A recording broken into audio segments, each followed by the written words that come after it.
I have some announcements in here. First of all, on Monday, I talked about that we have SI sessions. I assume that everybody knows what is an SI session, and this is not the case. So the SI session is a supplemental instructor session. It is held by a student like you who took this course like either the last semester or semester before with me or with any other instructor. Those help sessions are, it's up to you, they are optional. If you want, you can go to them. If you don't go, it's up to you.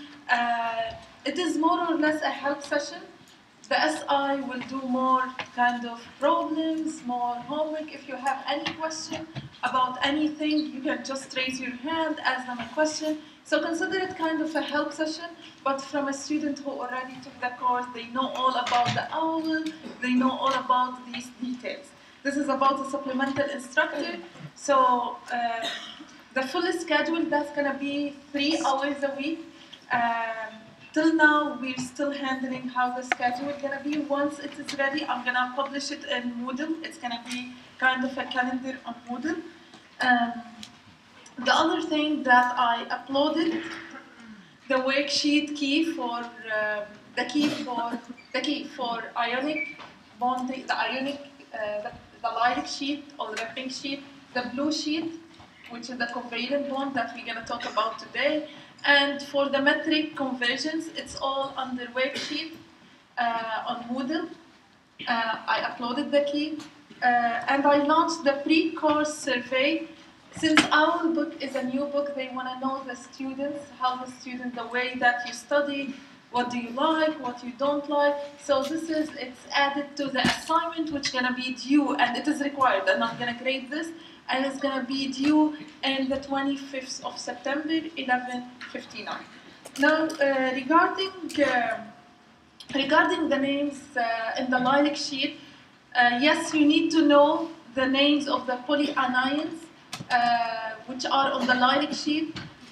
If you have an iPad or an iPhone, there is an app which is really good. It's kind of a game. They give you either the structure, you have to figure out the name, or the name figure out the structure, and it is called, just 1 minute, and it's gonna be really helpful. It's for free. It's the first version of it is free. It's Formula Slides.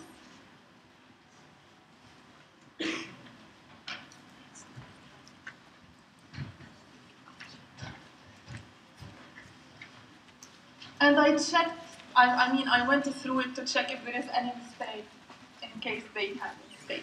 So if you have an iPad, you can play a game and at the same time learn those. If you don't have iPad or iPhone, what you can do, flashcards, those polyanions until you get used to them.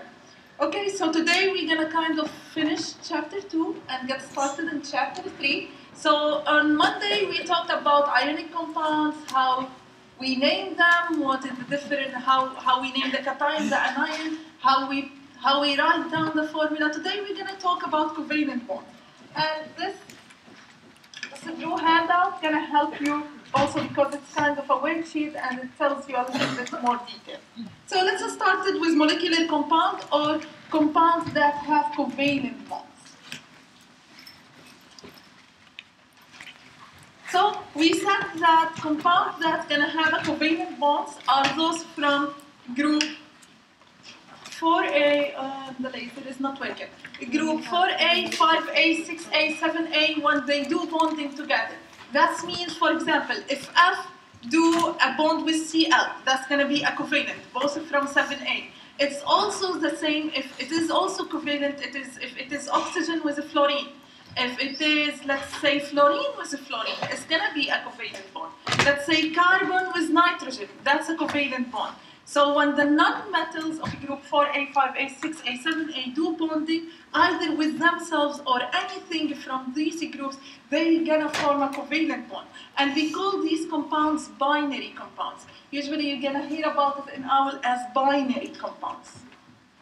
So those that have covalent bond, and it is when you have 4A and 7A, two elements from 7A or 5A have bonding, that's gonna be a covalent bond.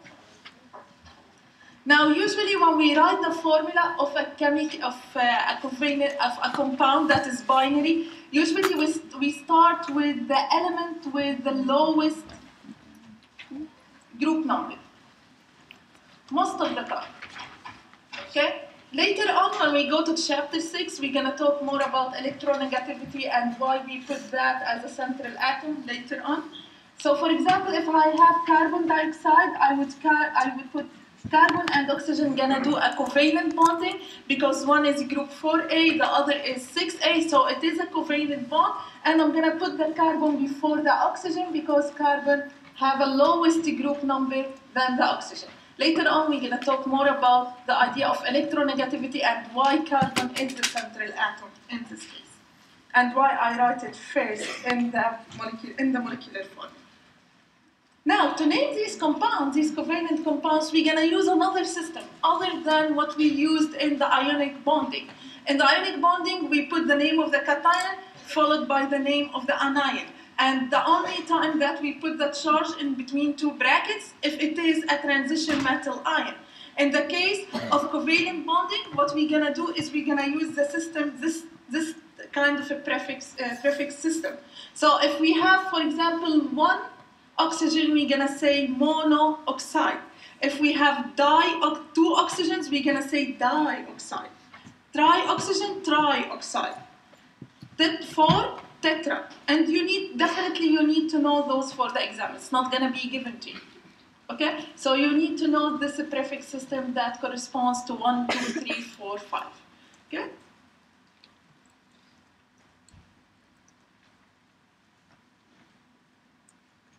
Now, let's say I'm going to start with this one, just because it's going to be more clear if I do it this way. I have PI3. My first step before going any further is to figure out whether it is ionic or covalent. Because ionic, I'm going to name it in a way, and covalent, I'm going to name it in another way. So I look to the PI3, P belongs to group 5A, and I belongs to group 7A, so it is covalent. Now I'm going to use the covalent system naming. So I have one phosphorus. So if the first element is mono, we don't write mono phosphorus. We just say phosphorus. And since I have 3 iodine, I would say triiodide.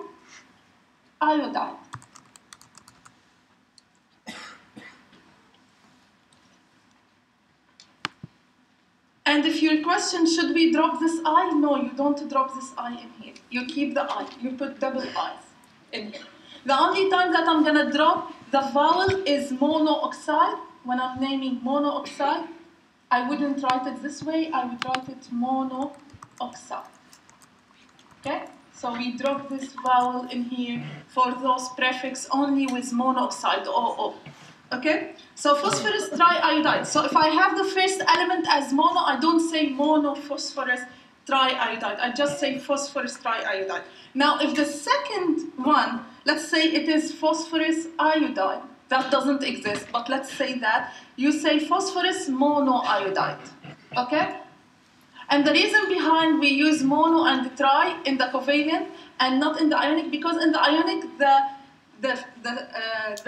charge, the 2 plus and 3 minus is what's leading us to do the formula. And here there is more rules why, for example, phosphorus have 3 bonds and sometimes it's going to have 5 bonds or 4 bonds or 3 bonds. This is why we name it this way.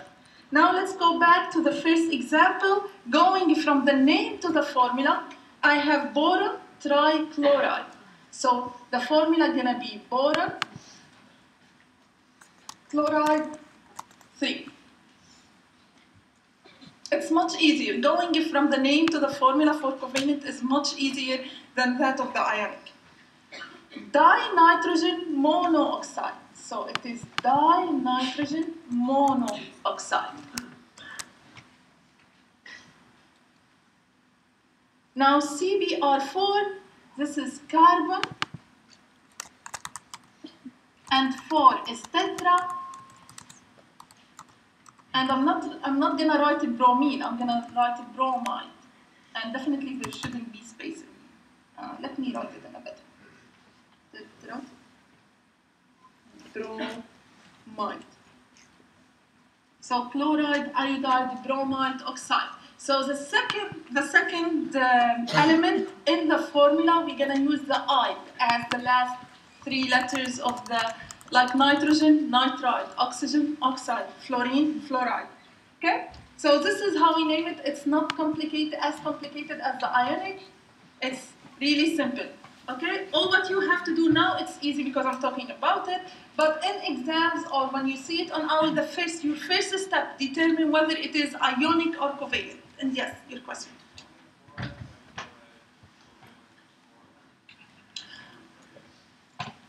Boron is an exception of group 3A that does, and we're gonna cover that in chapter 6 when we're gonna talk about boron and beryllium. Beryllium, although it is in group 2, is gonna have 2 bondings and boron 3 bonds, and we're gonna talk about that later on chapter 6. Why is that the case? Now let's do an eye clicker about naming covalent compounds.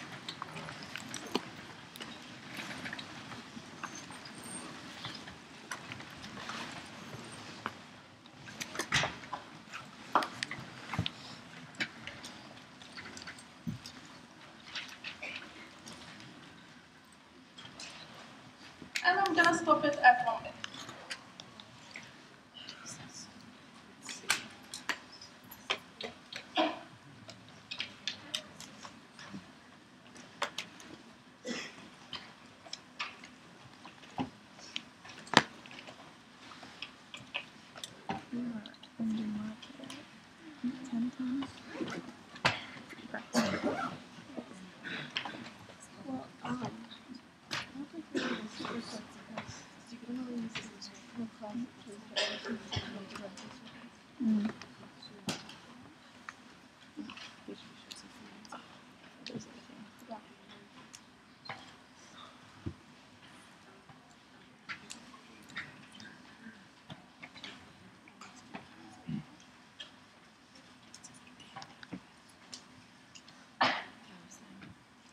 Okay, so let's see.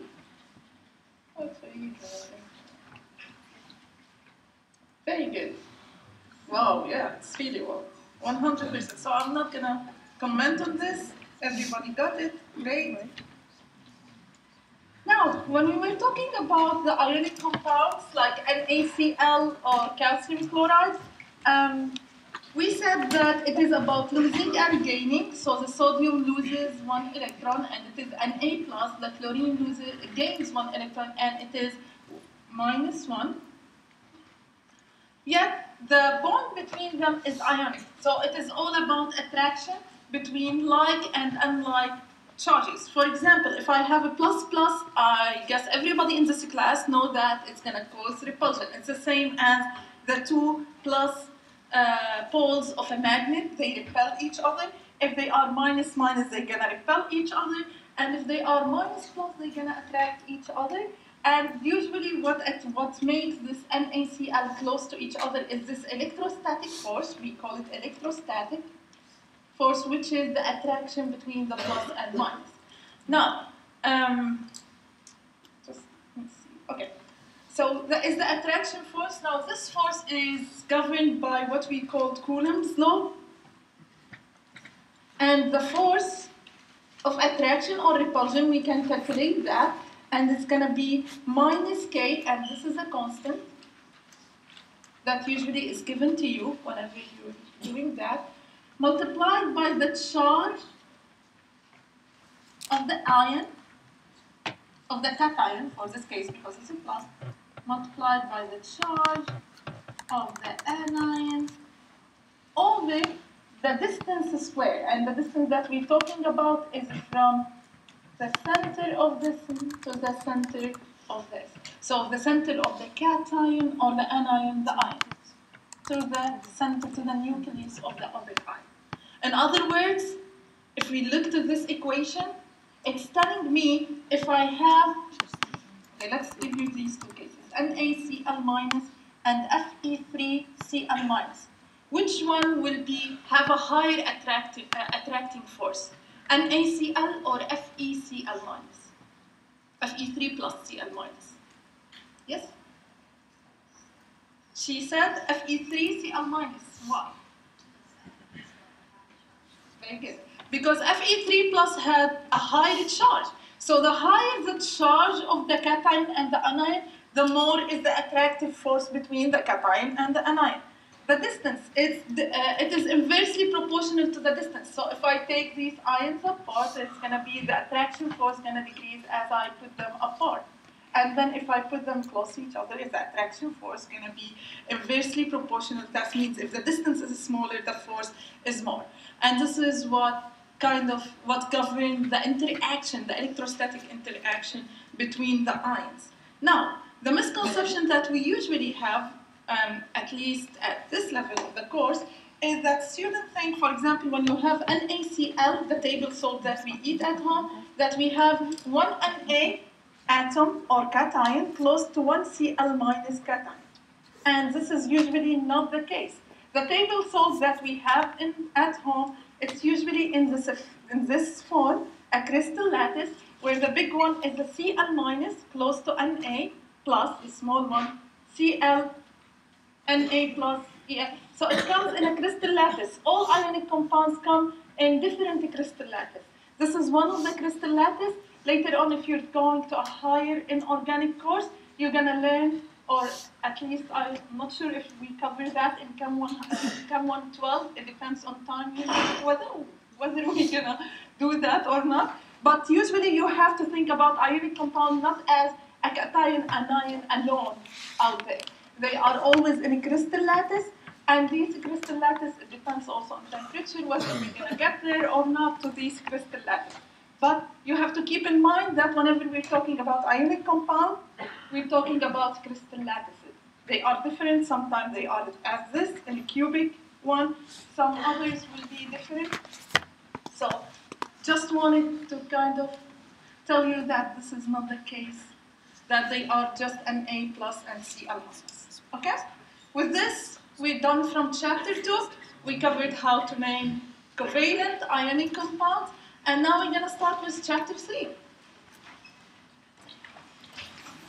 which we're going to talk about stoichiometry, the mole and the molar mass. So, what we're going to talk about in this chapter is mainly begin thinking. Do you remember when I showed you the bean and we zoomed into the carbon, which is in the picometer, and it was very, very small, tiny thing compared to the bean? So today we're going to begin thinking about those atoms, those very tiny atoms which are in the picometer range. And we're going to learn about the mole. And definitely we're not going to talk about this mole. That's not the mole that we're going to talk about.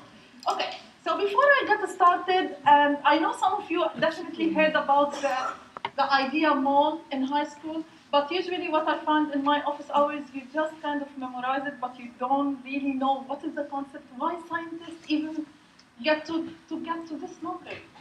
What came to their mind to put that number and decide it's 1 mole is a 1 mole? Let's begin. Let's start with those beakers in here. Let's say I have this beaker, which is the same size of this beaker, and I have in this one 5 balls, and I ask you to count them. It's so easy. 5 balls. It's there. You can count it. Then I go to the same volume beaker, but I have more balls. Now you're going to start counting, then you're going to get like to 12 balls, and you say, okay, 12, 13, why you don't say 1 dozen for now? The same as we do when we buy donuts, we don't say, oh, give me 12 donuts. We say, give me a dozen, 2 dozen, 3 dozen. So we kind of made a shortcut so that we don't have to say big numbers, or it's easier to handle it when we are buying or selling. Okay, so we say dozen, give me a dozen, take a dozen. Now, let's say we're going from those size balls to this size, and I decided to be a little bit and say, please count those rice. She said, oh, please, no, don't do that to me. So the same thing gonna happen when I go from this rice. Just imagine that when we deal with chemistry, we don't deal even with rice. Rice is a big size for chemistry. We're gonna go to picometer, and I'm gonna ask you, please count how many atoms of this is calcium carbonate is there. So this is where we decided the same shortcut as we did in dozen. We decided, scientists decided, definitely there is kind of a mathematics behind the number, but they decided, okay, a 1 mole, and this is what Avogadro's decided, a 1 mole, whenever I tell you a 1 mole, consider it as a dozen. That's when I say a dozen is a 12 donuts. When I tell you a 1 mole, take it for sure, it's 6.0221415 times 10 to the 23 particles, or something, or rice, or carbon, or whatever. So this is the idea of a mole. The idea of a mole, take it as the idea of a dozen. It's a shortcut for something. And we're gonna learn how we can count how many I have here without really sitting there and counting, because it's impossible to count how many atoms or mole are there in here by hand. Okay? So, a 1 mole, usually this number will be given to you in exams. I will give it to you. You don't have to memorize this number.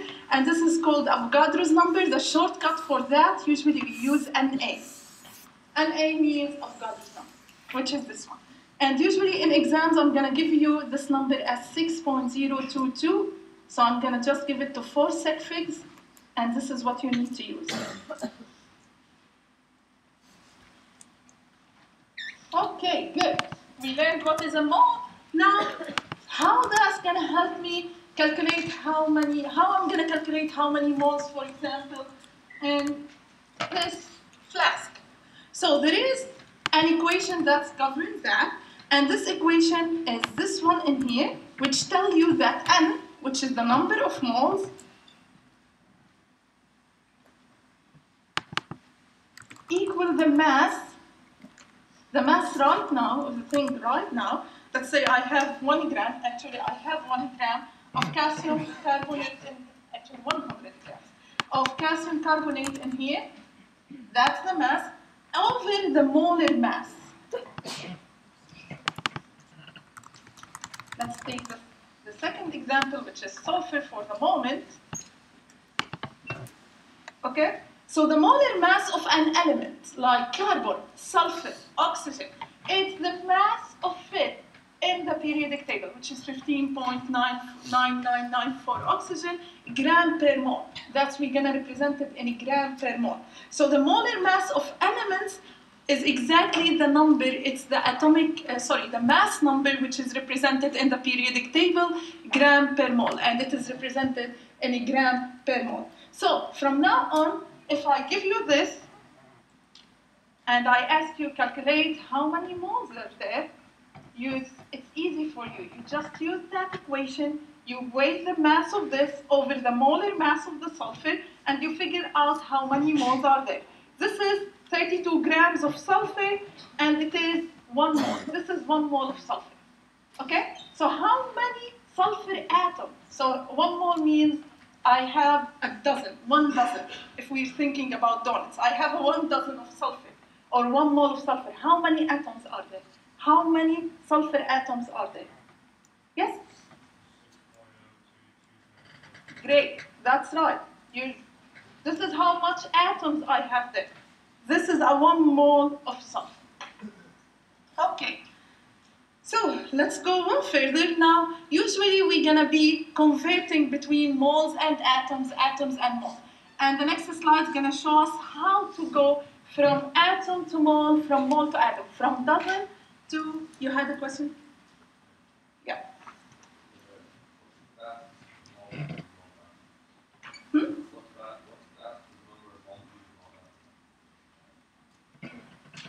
Can you repeat the question? Sorry, I can't hear you. Okay, go ahead.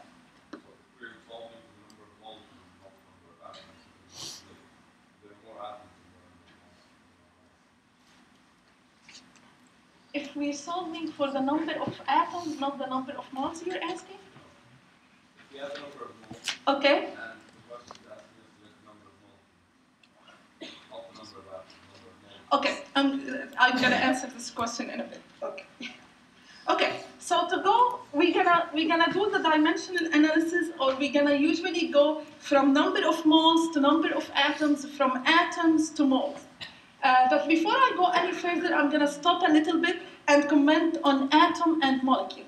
If I have an element from the periodic table, that's atom. We talk about atoms. If I have, for example, carbon dioxide, which is a compound, the smallest unit of that is molecule, while the smallest unit of carbon is atom. Okay? So I'm going to ask you, when I ask you how many atoms are there of carbon, it's the same as when I'm asking how many molecules. But because this is a compound, I don't say it's an atom. I say it's a molecule rather than an atom. Now, to go from moles to atom or molecule, I'm going to multiply by Avogadro's number. If you have 2 dozen of donuts, you multiply by 12, you're going to get how many donuts you have. Now, if I say I have 24 donuts, how many dozen I have, you're going to divide by Avogadro's number. So, to go from moles to atoms or molecules, you multiply by NA, and NA means Avogadro's number. To go from atom or molecule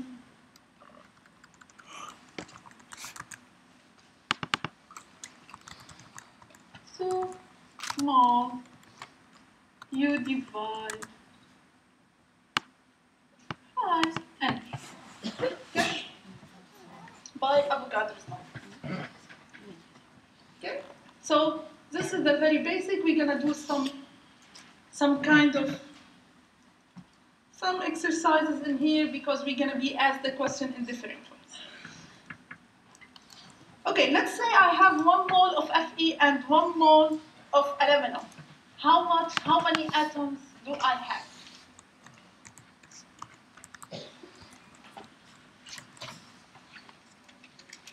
There you go. So a 1 mole is always, it doesn't matter what I'm talking about, a 1 mole of Fe or a 1 mole of aluminum or a 1 mole of boron or a 1 mole of CO2 is always 6.022 times 10 to the 23 atoms of that material. So whenever you say 1 mole, that's directly equal. It doesn't matter what is the material there. It's going to directly be equal Avogadro's number. Now, what if I have, how many moles are there in 1 gram of helium? And how many moles I have in 1 gram of iron? Would that be equal? Would be the number of moles in 1 gram of helium equal to the number of moles in 1 gram of iron? Yes or no? No, very good. So, and then the reason behind it, because N equal the mass over the molar mass. So now the number of moles depends on the molar mass of the material that I'm talking about. So in here, the number of moles is 1 gram over the molar mass of helium, which is 400 gram per mole. And that's going to take me to 2.5 times 10 to the minus 1 moles. Now let's see the number of moles of iron there.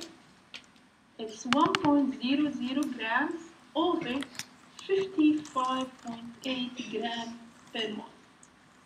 And the number of moles is going to end up being 179 times 10 to the minus 2 moles. So the 1 gram for helium has more moles than that of 1 gram of iron. And the reason behind it is that iron is heavier. So in other words, we could have figured out that the number of moles of helium gonna be more in 1 gram. Why? Because both of them have the same mass. Now the one which is gonna have a higher molar mass is gonna have the lowest number of moles. Do you agree? So if I have the same mass, the one with the highest molar mass gonna have the lowest number of moles in there. And here, one case, this is 1 mole with 1 mole sulfur, 1 mole calcium carbonate. As you can see, that calcium carbonate, we have 100 grams. This is compared to 32 grams of sulfur.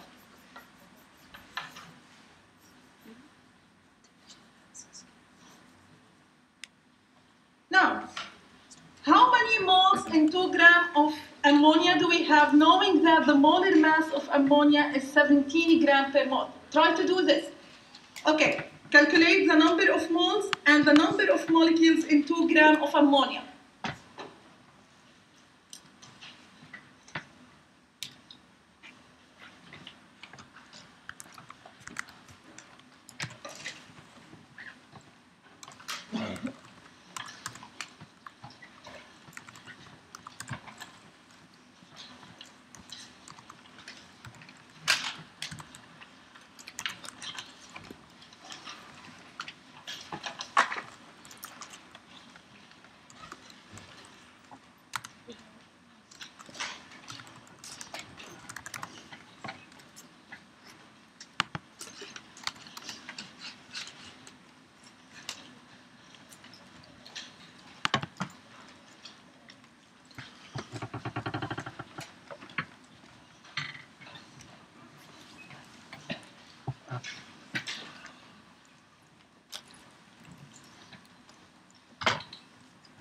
Okay, so let's start with A, which is the number of moles.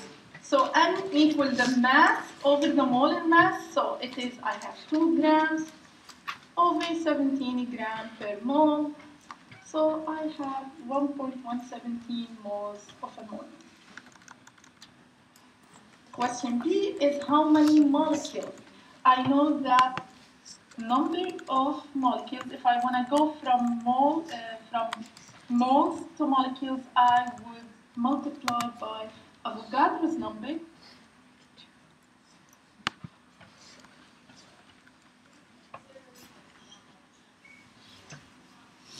Is it? Everybody agrees it's 0.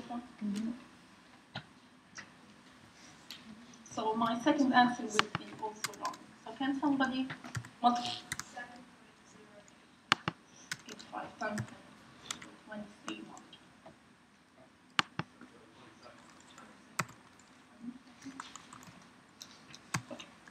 So this is how we calculate the number of moles and molecules. Now, but how did I calculate the molar mass of ammonia? How do we calculate, like for nitrogen, you know that the molar mass of nitrogen is 14.00 gram per mole from the periodic table. But how we calculate the molar mass of compounds? And this is what we're gonna learn in the next slide. How to calculate the mole? Do you need 1 minute to copy? Yeah. Okay. Right now.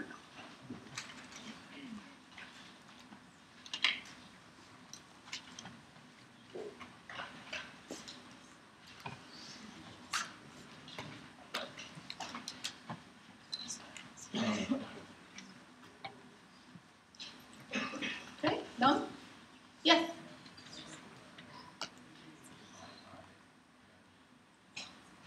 For A, we're calculating the number of moles. Okay, if I have the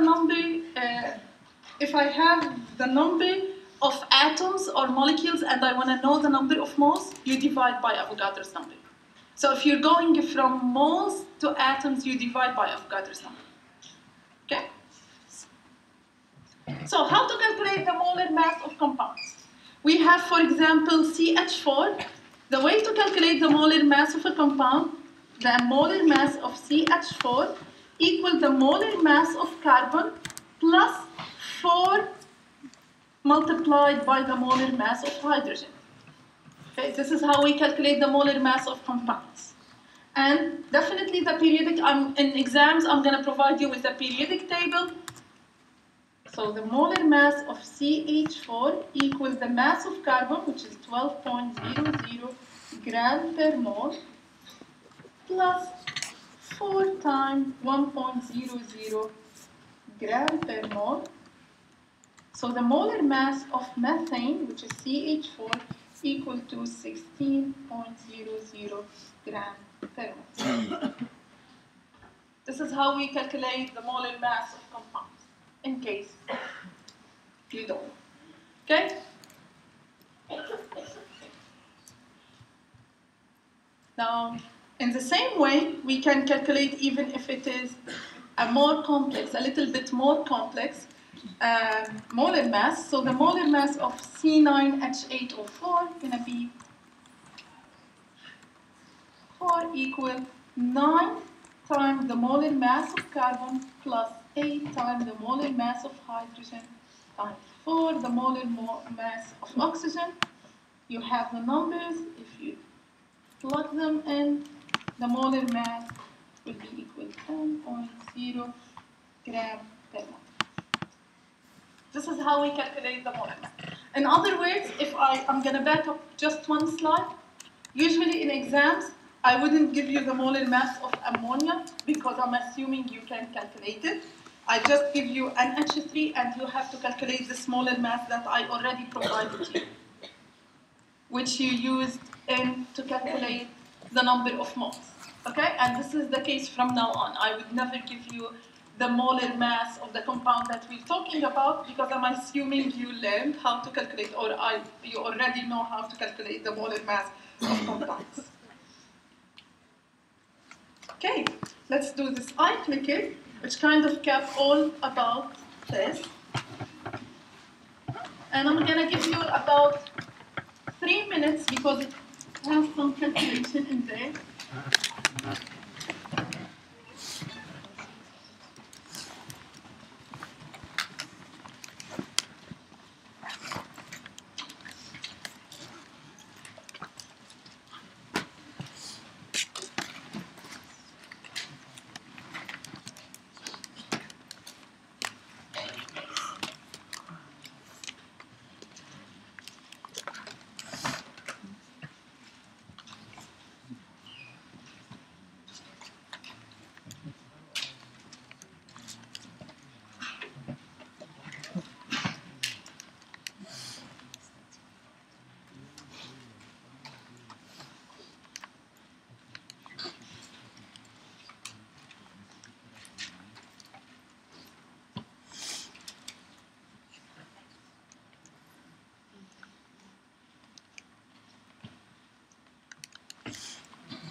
That's milligrams. That's not.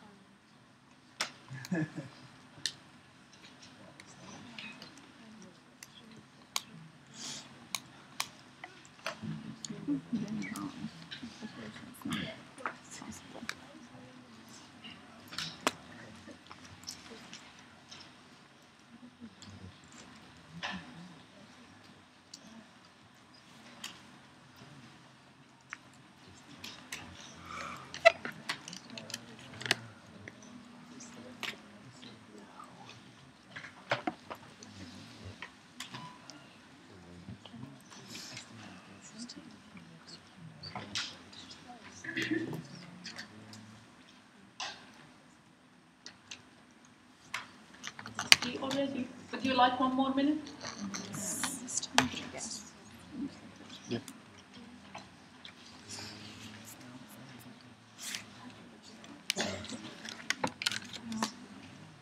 That's how many moles are in It's maths. I went to more. Yeah, you just have to convert numbers. I'll read questions.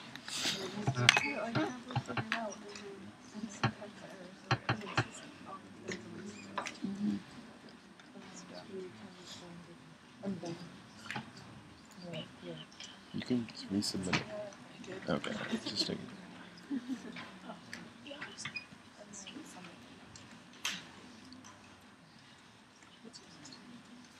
Okay, so I'm gonna stop it right here and check your answers.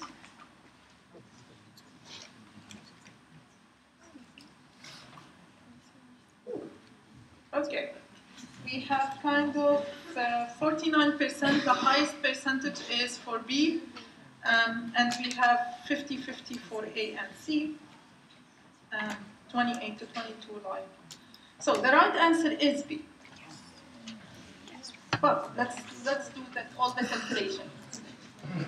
So first of all, it's asking me about the one from smallest to largest mass. So I'm obliged to change everything into mass, and definitely I'm gonna use gram, not kilogram or milligram. I'm gonna change everything to gram. Not that it is wrong if you wanna go to kilogram or milligram, but it is more conversions. Okay, so I'm gonna insert, and I'm gonna start with number 1. So I have 3.79 times 10 to the 24 atoms. So to go from atoms, so the idea here is to go from atom to gram. To do so, I have to change this from atoms to moles and from moles to grams, because I have a relationship between number of moles and mass, but not directly number of atoms and mass. So the first thing is go from atom to moles. We said that to go from atoms to moles, I have to divide by Avogadro's number. To go from moles to mass, so here I'm gonna do, I need the mass, so the mass equal n times the molar mass. So in other words, this moles, I'm gonna multiply it by the molar mass to get to the grams. Okay? And this is what I'm gonna do in here in the dimensional analysis. So I'm gonna multiply it by each 1 mole is Avogadro's number, atom. Now, this gonna cancel this, I have number of moles. I have number of moles to go to gram, I'm gonna multiply by the molar mass. The molar mass of iron is 55.85 grams per mole. Now the mole gonna cancel the mole here, gonna cancel the mole here. Should be like one-dimensional analysis, and I'm gonna end up with the grams, and the mass gonna be 351 grams of F. Okay. Now number 2,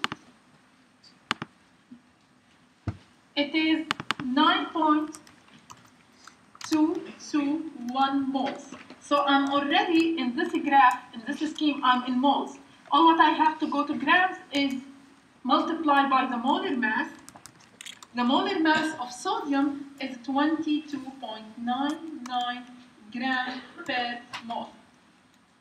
Mole gonna cancel mole, I would end up with grams, and the answer is 212.0 grams of sodium. Now the last one, it's in milligram, I have to change it to grams. So it's 1.82 times 10 to the 5 milligrams. We know that the conversion factor from milli to any unit is 10 to the minus 3. I'm going from the small unit to the big unit, so it is minus over 1 milligram.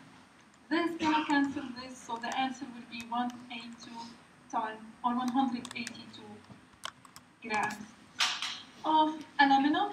Now I'm gonna kind of put them from the smallest to the largest, which is gonna be B. Okay? So this exercise kind of show you all the conversions that you need in this chapter, going from atom to moles, from moles, and this worksheet, the white worksheet that Jake handed in today, is a very good example because it shows you how to go from moles to gram, from molecules to gram, and so on. It tells you all these. If I'm you, I'll definitely do it, kind of go over this before looking to the key. Now, what time is it? Okay. So, now let's do this one. You are given 1 gram sample of helium, iron, lithium, silicon, and carbon. Which sample contains the largest number of atoms?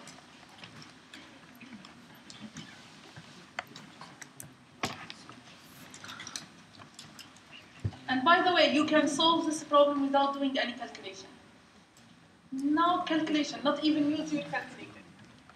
Think about it. And this is usually the case in exams when I give you one and then 6, 7 kinds of elements. I don't mean you to go sit and wait for 15 minutes on the calculator. You can solve it in 1 minute, yes. Okay, they say something about it. Right. Just answer the question, okay?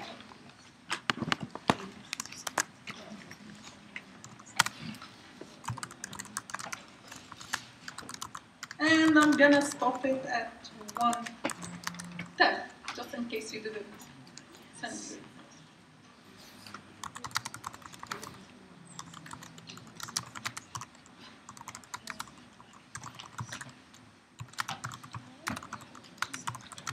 Okay, let's see what did we do.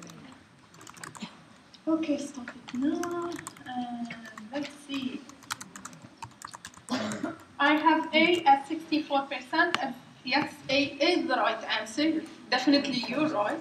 And N equals the mass over the molar mass. How come I'm not gonna calculate anything? In such cases, all what you need to do is build up a relationship. From the relationship, just begin thinking how I can figure it out without doing any calculation. For all of them, I have 1 gram. So the number of moles gonna depend on the molar mass. So the one which gonna have the largest number of moles is the one that's gonna have the smallest molar mass. The smallest molar mass is gonna be the biggest number of moles. And the biggest number of the moles, the more dozens I have, the more atoms I'm gonna have, the more donuts I'm gonna have in the dozen. So by just looking at this, the element with the lowest molar mass, it's going to have the highest or the highest number of moles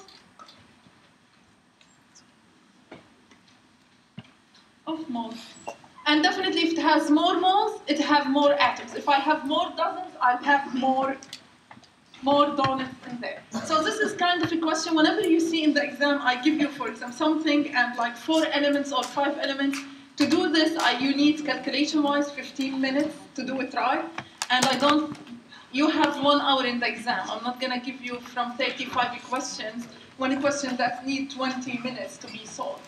So most of the time, if you build a relationship, it's gonna be easier on you. And I think it's already the end of the class. I'll see you Friday.